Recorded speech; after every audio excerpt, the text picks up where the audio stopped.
Aujourd'hui, l'industrie de la défense, c'est une industrie qui a de l'avenir, c'est certain, puisque avec la géopolitique qui se passe actuellement, c'est un secteur où il y aura toujours du travail. Avec la géopolitique qui se passe actuellement. C'est là que tu vois, c'est assez fascinant de parler pour un salarié. Alors je sais pas quel type de salarié c'est, ça se trouve, oui, c'est peut-être un ouvrier, et cetera. Je sais pas à quel niveau il est, mais ce qui est intéressant, c'est la façon dont l'appareil de justification militariste passe aussi par la conviction des travailleurs et des ouvriers. Encore une fois, c'est pour ça que je sais pas s'il est ouvrier ou contremaître ou je sais pas quoi, mais à défaut, je vais dire des ouvriers eux-mêmes. C'est-à-dire que tu vas avoir des discours de avec ce qui se passe dans le monde, quand même, c'est l'armement a de l'avenir et c'est un bon secteur, et cetera. Donc c'est une façon de faire converger les intérêts individuels en tant que salarié, et cetera, en passant par une propagande qui a même pas besoin d'être très précise. C'est-à-dire qu'il faut simplement convaincre les gens que globalement, il y a des guerres. Faut pas dire les guerres, parce que les guerres, les gens, ils aiment pas, mais il y a de la géopolitique qui se passe. On sait pas trop ce que c'est, mais du coup, ça vient créer du consentement pour les salariés et créer un pôle de convergence entre les intérêts, entre en tout cas la perception des intérêts individuels et ceux de la nation, quoi. C'est les salariés de Renault qui ont refusé de construire des drones militaires. Oui, bah c'est ça, mais c'est parce que, encore une fois, la lutte anti-impérialiste, elle rentre aussi de cette façon-là dans la lutte des classes. C'est-à-dire que des ouvriers qui sont renseignés, politisés justement contre la guerre, et cetera, des trucs comme ça. Parce que bon, on va pas se mentir, l'industrie de la défense, elle a pas attendu que ça se tape en Iran pour tourner à plein régime, on va dire. C'est une des plus grosses industries en France. Vous inquiétez pas qu'en Afrique, on a déjà tout notre petit jardin pour envoyer nos militaires et justifier nos dépenses d'armement et puis avoir des bons retours sur investissement au niveau du pétrole, de l'uranium, etc. Oui, tout notre arsenal. Donc des ouvriers qui sont justement organisés, politisés contre cette course à l'armement sont aussi des ouvriers qui vont se poser la question de... Enfin déjà, ce sont des ouvriers qui vont se poser la question de l'utilité des investissements, l'utilité de leur travail. Et à l'inverse, des ouvriers qui se posent la question de l'utilité des investissements et l'utilité de leur travail vont être un petit peu plus contre la guerre et plus anti-impérialistes parce qu'ils seront en mode bon, ça sert à quoi d'aller faire des armes juste pour aller sécuriser des intérêts pour d'autres grandes entreprises qui vont exploiter d'autres ouvriers, tu vois. Donc c'est aussi le truc de l'anti-impérialisme trouve ces voies d'accès à la fois par la lutte des travailleurs, même si bon, la lutte des travailleurs ne suffit pas elle-même, et la lutte des travailleurs trouve aussi une voie d'accès par l'anti-impérialisme, quoi. Et ne pas oublier l'armement policier. Oui, tout à fait. Oui, Boris Coran, on va en parler, vous inquiétez pas, j'ai l'information, ne vous inquiétez pas. Ça naturalise les guerres capitalistes. Ouais, c'est ça. C'est-à-dire que là, ce qu'on voit se passer avec l'Iran, c'est que de plus en plus, Trump, il commence à faire des appels du pied au reste du bloc occidental pour dire donnez-moi un petit coup de main, s'il vous plaît. Voilà, donc la propagande militaire, ça ressemble aussi à ça. C'est aussi des spots de recrutement dans des entreprises où vous pouvez être sûr que la répression syndicale elle tourne à plein régime là-bas, quoi. L'actualité, c'est aussi le 17e jour de guerre au Moyen-Orient. L'Iran a frappé ce matin l'aéroport de Dubaï qui a dû fermer pendant plusieurs heures. Donald Trump déclare avoir détruit 7000 cibles. Le président américain reproche à certains pays, dont la France, leur manque d'enthousiasme. Il reproche à la France son manque d'enthousiasme. On dirait vraiment, c'est fou, hein, c'est encore une fois, on parlait tout à l'heure du langage managérial et de la façon dont c'est utilisé comme construction de consentement des ouvriers à la marche à la guerre, mais là, comment le discours managérial est utilisé par Trump envers les États qu'il considère comme ses vassaux, donc notamment la France. Comme le manager va reprocher aux travailleurs de manquer d'enthousiasme au travail alors que quand même on est une grande famille, bah Trump il va dire exactement pareil à Macron, il va reprocher son manque d'enthousiasme à Macron dans l'entreprise militaire globale, quoi. C'est une folie. Le président américain reproche à certains pays, dont la France, leur manque d'enthousiasme pour l'aider à sécuriser le détroit d'Ormuz. À ce stade, la France, l'Allemagne, le Royaume-Uni, le Japon et l'Australie n'ont pas souhaité s'engager à envoyer des navires. Même si le président américain garde l'espoir de voir certains alliés s'impliquer, comme la France. Bah, d'autant que l'intérêt pour la France, c'est-à-dire que on en parlait quand il y avait la conférence de Davos. Quand il y avait la conférence de Davos, donc c'est la conférence internationale, le forum économique mondial, voilà, la conférence internationale sur l'économie, c'est là où les grands dirigeants de multinationales et les présidents, les ministres des économies, etc., se serrent la main et se disent vas-y, comment on va maximiser le profit globalement. Et où on avait vu justement, moi j'avais commenté notamment le Premier ministre canadien, Mark Carney, qui commençait à dire peut-être qu'il faut un petit peu, peut-être qu'on a fait un peu des conneries et qu'en fait le droit international c'est de la baisse depuis le début et qu'il faut se désengager d'un rapport purement fusionnel avec les États-Unis et qu'il faut chercher des débouchés ailleurs, etc. En parallèle du fait qu'ils commencent à chercher des débouchés du côté de la Chine, à signer des accords, notamment je crois BYD, une implantation de BYD je crois au Canada, tout comme il y en a une au Mexique par exemple. Donc voilà, donc tu as le truc de La question, et c'est la même question que s'était posée pour l'Europe, hein, c'était le for sure de Macron qui était en mode un peu. Macron qui a fait le nini international, qui a dit ah, on veut quand même rester pote avec les États-Unis, mais quand même l'Europe doit reprendre sa place dans le concert des nations. Donc t'as un petit peu ce truc-là de. Il y a un peu deux chemins qui s'ouvrent de soit on suit les États-Unis, mais c'est pas très clair, soit on essaie de se détacher un chemin un peu indépendant, notamment du côté de l'Europe, mais en même temps on sait pas trop comment faire et on est plusieurs pays ensemble et on sait pas si ça va marcher sur le long terme, tu vois. À cause de son for sure, on n'a pas écouté le propos. Ouais, mais globalement, son propos, c'était en mode ah, les États-Unis, on vous aime bien, mais en même temps, l'Europe, faut qu'on prenne plus de place. Donc, soit les États-Unis, vous nous donnez plus de place, soit on va essayer de se démerder autrement. Mais en même temps, on n'a pas envie de se démerder sans vous. Du coup, tu vois, c'était un peu, un peu un discours de faible qu'il avait fait Macron à ce moment-là. Et non, l'accord des Cardiff vise à importer 20K ou 50K voitures chinoises par an, environ 55% des droits de douane contre 75% auparavant. Ok, donc c'est baisser des droits de douane, mais c'est pas une implantation industrielle. Ok, c'est bon à savoir, parce que dans ma tête, il y avait. Du coup, l'implantation industrielle, c'est qu'au Mexique. Bon à savoir.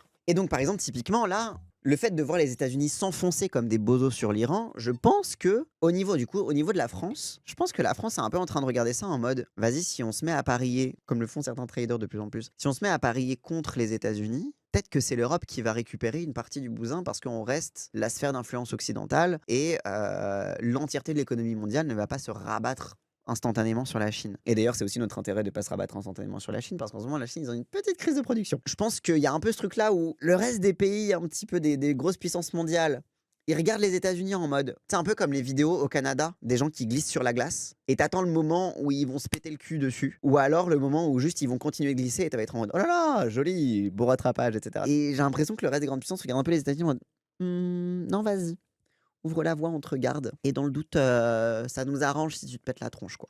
On a 5 raisons de lui dire non, en fait. La première, c'est que il n'a pas compris s'il veut faire une opération de l'OTAN, que l'OTAN prend le commandement. Alors il y aura un général américain, mais c'est une seule opération. On ne peut pas avoir une opération américaine qui bombarde à tout va, et en dessous ou à côté, une opération des Européens qui fait autre chose. Non. Oui, ça, c'est en mode, eux, ils ont décidé de tout bombarder. Tu peux pas avoir une campagne de bombardement en mode, bah, on balance tout, et en même temps, un truc subtil derrière. Parce que si tu fais un truc subtil, ça va se faire péter par les bombardements. Donc en fait, soit tu bombardes, soit tu fais un truc subtil, mais tu peux pas faire les deux. Et donc, l'Europe, on a nulle part à s'engager, à part dépenser de la thune pour balancer des bombes pour rien, quoi. C'est une seule opération. Ça veut dire que vous mettez votre opération sous le drapeau de l'OTAN. Je suis pas sûr qu'il l'ait compris pour ça.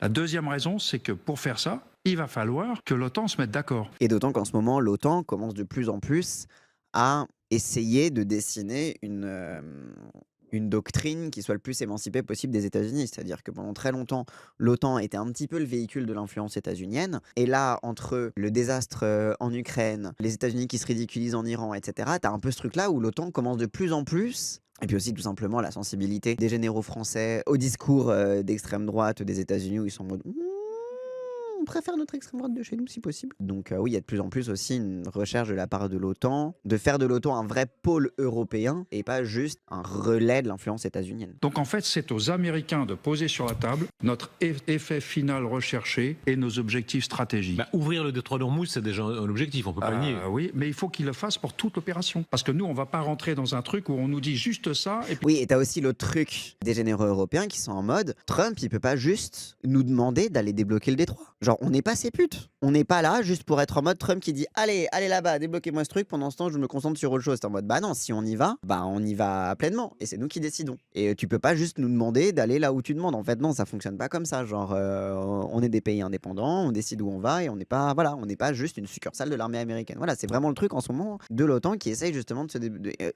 en plus, sachant que l'OTAN c'est la forme de la. Surtout que c'est s'engager en guerre contre l'Iran. Oui, c'est ça, c'est ouvrir un nouveau front de guerre, tu vois. C'est déclarer une guerre, ce qui est un peu voilà. Cassandre en mode gaulliste. Non, mais j'essaie de vous expliquer ce qui se passe avec l'OTAN parce que c'est aussi ce qui vous permettra de comprendre tous les débats sur la question de la défense européenne. Pourquoi Glucksmann parle de plus en plus de défense européenne, etc.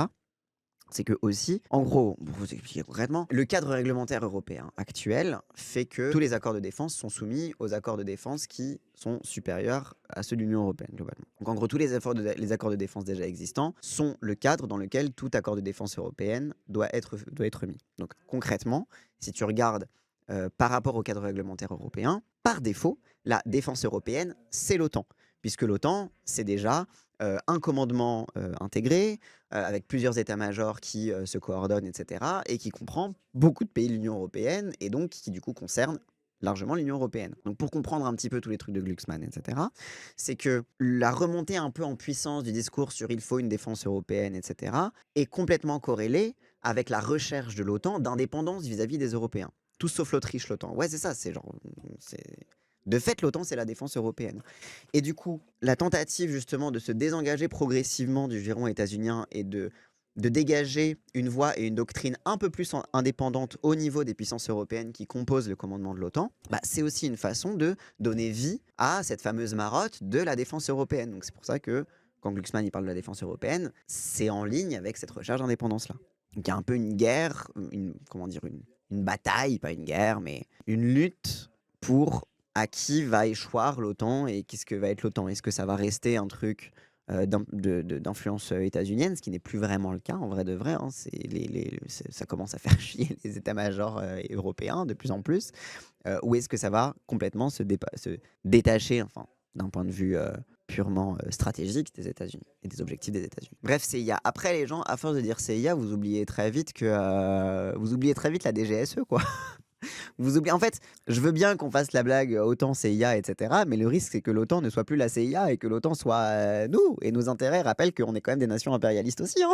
Le mal n'est pas toujours de l'autre côté de l'Atlantique, hein. Are we the baddies? On est un peu the baddies, les gens, hein. On ne peut pas faire une opération sur Hormuz avec des surprises tous les matins d'oiseaux noirs qui se promènent. Non, c'est pas comme ça que ça marche. C'est une opération de l'OTAN.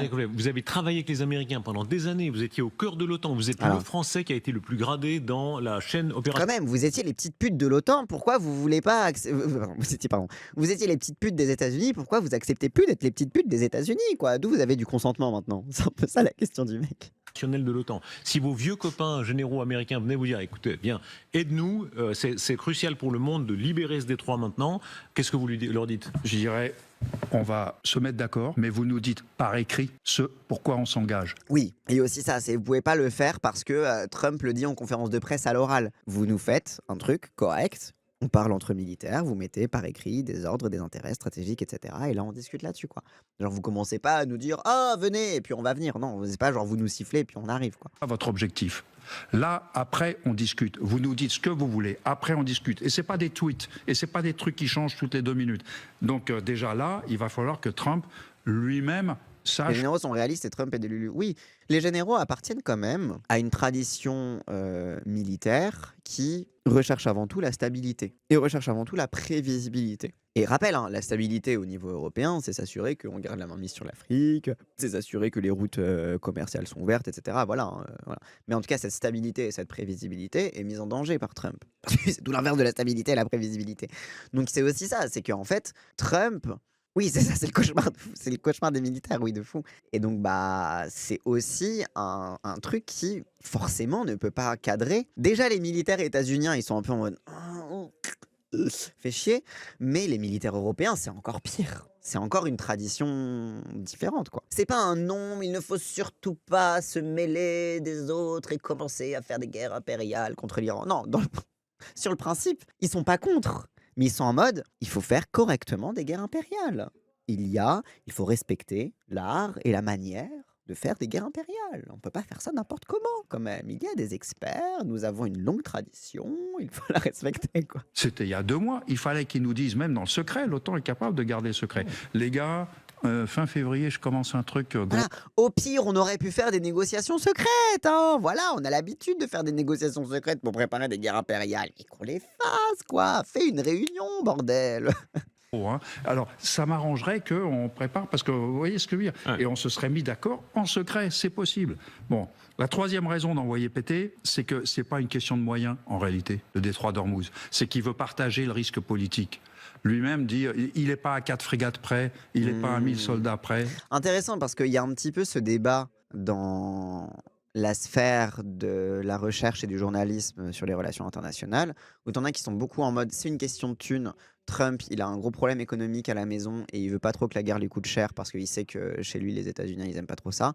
Ça, c'est un petit peu un argument démocratique, on va dire, un argument démocratique de pourquoi Trump demande aux États-Unis aux Européens, de l'aider sur le détroit d'Ormuz. Démocratique, pourquoi? Parce que c'est le pari que Trump a peur de la pression populaire. Et l'autre argument, c'est le sien, hein, c'est plus l'argument symbolique comment dire, de grande puissance, hein, de poids politique, de dire non, en fait, c'est pas du tout une question de thune, il s'en bat les couilles de la thune qu'il met là-dedans, c'est plutôt la responsabilité politique qu'il veut diluer. Il veut pas être le seul grand méchant du monde et que si on est tous des grands méchants, bah du coup, en fait, on est les gentils parce que c'est nous qu'on gagne. Que le principe d'être le méchant de l'histoire, c'est quand t'es tout seul dans ton coin et que tout le monde est contre toi. Et c'est comme ça qu'on définit les méchants et les gentils à l'international. Ce qui est pas faux aussi. Je pense que c'est un peu un mélange des deux, on va dire. Sur le détroit d'Ormuz.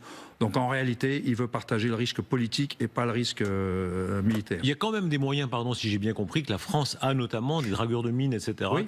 Donc il y a quand même des moyens. Oui, mais pour l'instant, ils n'ont pas envoyé de mines. Et la question, c'est pas tellement les mines, c'est les drones, c'est les tirs directs. Pour faire rapidement, la quatrième question, c'est la question de confiance. C'est quand même un mec qui a lâché les Afghans. Donc il va nous lâcher à la minute où ça l'arrangera, au moment où nous, on est dans une opération. Oui, le truc, on peut pas lui faire confiance et tout ça, c'est clair. La cinquième raison, c'est que sur le Titanic, le capitaine, paraît-il, a voulu vendre des billets à pas cher pour le dîner dansant, après avoir percuté l'iceberg. On en est là d'après vous ? C'est vraiment le Titanic, l'opération ? Oui, c'est possible. C'est possible. Donc c'est pas le moment d'acheter un billet en promo pour Titanic. Et le dernier argument, il est américain. On ne renforce pas l'échec. Ça, je l'ai appris à l'école de guerre américaine. On ne renforce pas l'échec. On trouve autre chose, on passe ailleurs, mais on ne renforce pas l'échec. Ça, j'adore le truc de... J'ai appris chez les États-Unis que quand tu te plantes, tu surenchéris pas dans ton erreur. Quand tu te plantes, tu reconnais que tu te plantes et tu réfléchis ailleurs. C'est les Américains qui m'ont appris ça, maintenant ils font l'inverse. Allô? Et là oui, il a dit stop forcé quoi. Ah bah bien sûr à l'école américaine, mais rappelle, ça reste un général ça reste l'ancien vice-chef d'état-major de l'OTAN. Formé à l'école américaine, formé à l'école impérialiste, il s'y connaît quoi. Mais les gens, il y a un truc, il y a toujours un principe. Du côté de la Chine, on dit on laisse l'ennemi faire des erreurs. Ah bah, en même temps la Chine, ils ont quasiment rien à faire. Ils ont juste à observer les gens faire des conneries et être en mode nous au pire, on a des robots qui dansent. Hein. Mais les gens, si vraiment l'anti-impérialisme vous intéresse, lisez les revues de défense et de stratégie militaire de droite. Vraiment, c'est là que vous aurez vos meilleures sources pour comprendre le langage et la logique des impérialistes. Hein. C'est comme ça que tu fais en recherche, c'est comme ça que c'est ça qui est le plus intéressant, quoi. Je pense que Macron va nous aider. Nous nous sommes parlé hier. Sur une échelle de 0 à 10, il est à 8. Ce n'est pas parfait, mais c'est la France. C'est fou à quel point... Bon, encore une fois, c'est un discours politique à objectif propagandiste. Son objectif, c'est de faire croire des trucs pour que les gens fassent des trucs en fonction de ce qu'il leur fait croire. Voilà, c'est le principe de base. Il nous met des notes comme Pierre-Édouard Stérin avec ses collaborateurs, c'est un peu terrifiant. Mais c'est un peu ce truc-là de Trump, il a intérêt à nous faire croire que quoi qu'il arrive, Macron, il va y aller parce que Macron, c'est un petit faible et que quoi qu'il arrive, c'est un bon toutou qui fait tout ce qu'on lui dit. Ça peut énerver Macron, ça peut le flatter. C'est-à-dire que bon, faut pas oublier que Macron, ça reste un gamin. Hein. Globalement, s'il a pas ses chefs d'état-major qui lui disent non, là tu fais une connerie, il est capable de les faire les conneries parce que il est désespéré de finir son mandat avec un blason de grand chef de guerre et de grand homme qui a changé la France, etc. Bon, ça fait 10 ans qu'il est au pouvoir, au secours. Mais du coup, ouais, Trump, il peut agacer Macron en faisant ça. Mais il peut aussi très bien, Macron peut aussi très bien considérer ça comme un défi, en mode ah ouais, tu crois tu nous connais? Bah en fait tu vas voir, on va être les meilleurs et en fait voilà quoi. Il se rend pas compte que Trump est son bully, oui. Mais parce que s'il se rend compte de ça, c'est admettre aussi que c'est un petit quoi, que c'est une puissance moyenne. Encore une fois, la terreur de la France, je vous renvoie au débat, au discours qu'il y a eu lors du Forum économique de Davos. La terreur de la France et la terreur de l'Europe, et c'est un truc que dit Bertrand Badi aussi, c'est d'admettre que c'est une puissance moyenne. Alors bon, une puissance moyenne, ça reste une puissance impérialiste, mais que c'est une puissance moyenne. Et qu'en fait, t'as pas le respect que tu crois qui devrait t'échoir en tant que grande puissance impériale, quoi. Donc, et je pense que Macron est très sensible à cette terreur d'être relégué à l'état de puissance moyenne. Donald Trump enfin porte une accusation très grave. Il accuse les médias américains de travailler en coordination avec l'Iran pour diffuser des fake news. Ces médias-là devraient être poursuivis pour trahison, écrit Trump en lettre capitale, trahison. Ça, c'est très intéressant aussi, comme ça on finit sur les États-Unis et l'Iran.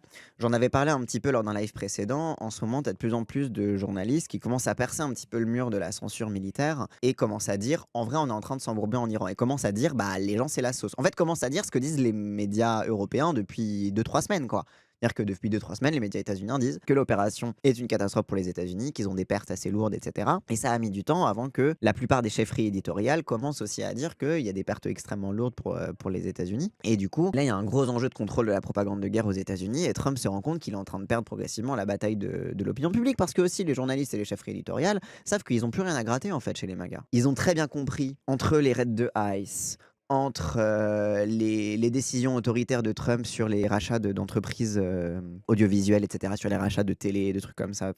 Il y a eu tout le truc du merge entre Paramount, HBO, Warner Bros, etc., où ils ont bien compris que leur petit jeu stratégique habituel ne leur permettrait pas de prévoir qui allait gagner le rachat de telle ou telle télé, de tel ou tel réseau, network, etc., etc. Ils ont très vite compris qu'ils n'ont pas grand-chose à gratter au niveau des MAGA et qu'en fait, finalement, ça leur coûte pas si cher que ça de faire la campagne des démocrates sur la dénonciation du fait que Trump est un gros méchant pour dire, vous inquiétez pas, les démocrates le font correctement, tu vois. Beaucoup de républicains qui sont déçus de MAGA, soit d'un point de vue fasciste, antisémite, qui sont en mode oh là là, il est trop dans les mains de Netanyahou et d'Israël, etc. Soit d'un point de vue un petit peu en mode on préférait la stabilité de l'alternance républicaine-démocrate à l'ancienne, on préférait Bush, etc. Voilà, des nostalgiques de l'époque Bush aussi, qui sont en mode Trump il fait un peu n'importe quoi. À l'époque, on savait faire correctement les choses. Spoiler alert, on savait pas faire correctement les trucs à l'époque. Et les médias sont un peu en mode peut-être que les démocrates ils nous traiteront un petit peu mieux que ça, quoi. Vous voyez ce que la surenchère fasciste après Trump. Ouais, mais je pense que les démocrates parient sur la division des droites entre la surenchère fasciste et le fantasme du retour à la stabilité pour tirer les épingles du jeu et envoyer leur Gavin nous sommes à la con là pour gagner les prochaines élections. C'est un petit peu les démocrates, c'est un peu la Chine globalement. Ils parient un peu sur le fait que les républicains vont s'effondrer tout seuls. Là où ils sont stupides, c'est qu'ils partagent le même pays avec les républicains et que en fait de l'autre côté ils jouent avec le fascisme, quoi. Mais bon, ça c'est le grand classique du centre gauche, quoi. Enfin du centre. C'est le grand classique du centre. De base, on avait un début de gauche de rupture avec Mamdani. Ouais, mais c'est une façon aussi de défoncer la gauche de rupture que de dire c'est pas le moment de vouloir plus. Commencez pas, voilà, parce qu'en fait c'est pas compliqué. Quand Trump est au pouvoir, c'est pas le moment de tirer trop à gauche. Vous comprenez? Trump est au pouvoir, les choses sont sérieuses. Il faut empêcher qu'il s'enlise dans le paysage politique états-unien. Regardez les républicains, il faut revenir à la normalité et la stabilité. Parce que vous comprenez, les gens en ont marre, ils ont peur de la politique.